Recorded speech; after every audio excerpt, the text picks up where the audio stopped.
friends, how are you? Hope you are well.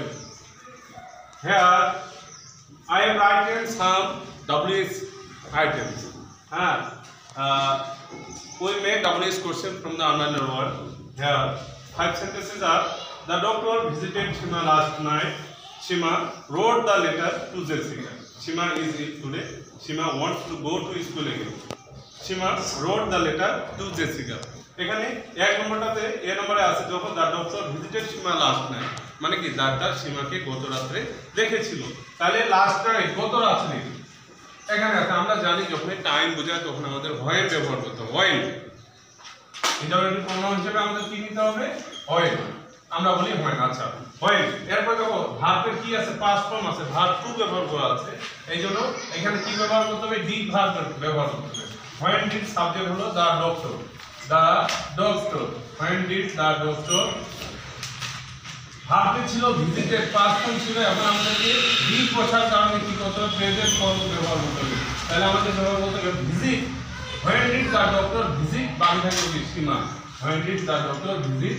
সীমা। ডাক্তার সীমাকে কখন দেখেছিল? সীমা wrote the letter to Jessica. সীমা জেসিকাকে চিঠিটি লিখেছিল, দিয়েছিল। আচ্ছা, তাহলে কে দিয়েছিল? সীমা নিচে আন্ডারলাইন আছে, তাহলে এখানে হু করে দিলে বাকিটা করে থাকবে। অর্থাৎ হু সাবজেক্ট যদি ব্যক্তি হয় এবং সেখানে আন্ডারলাইন থাকে, শুধু কি করতে হবে? ব্যক্তিটার আন্ডারলাইন ওয়ার্ডটাকে বাদ দিয়ে ওখানে হু লিখলে বাকিটা গোটাই থাকবে। তাহলে who wrote the letter. Who wrote the letter. Who wrote the letter to Jessica.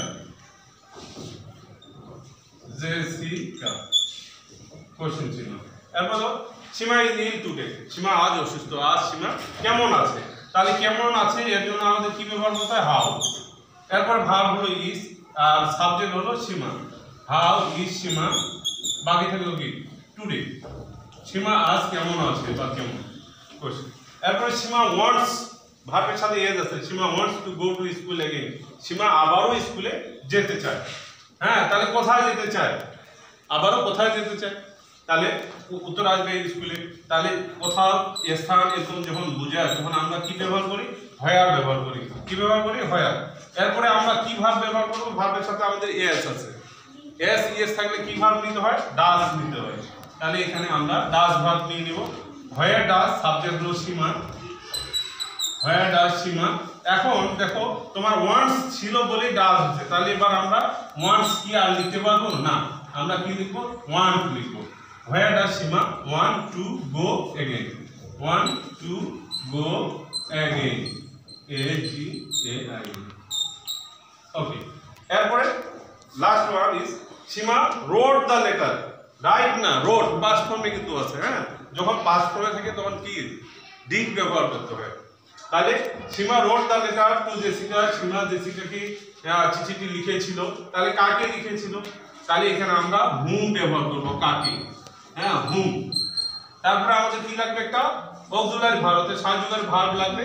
এখানে যেহেতু ভার্বের সেকেন্ড ফর্ম আছে, ভার্ব টু ব্যবহার করা আছে, তাহলে আমাদেরকে ডিড নিতে হবে। হুম did Seema subject Seema.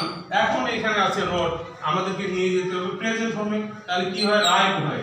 Right, WRIT, এটা ব্যবহার করতে হবে। When did whom did Shima read the letter. The letter. Whom did Shima wrote the letter? Shima কাকে চিঠিটি দিয়ে লিখেছিল। তো থ্যাংক ইউ এভরিওয়ান।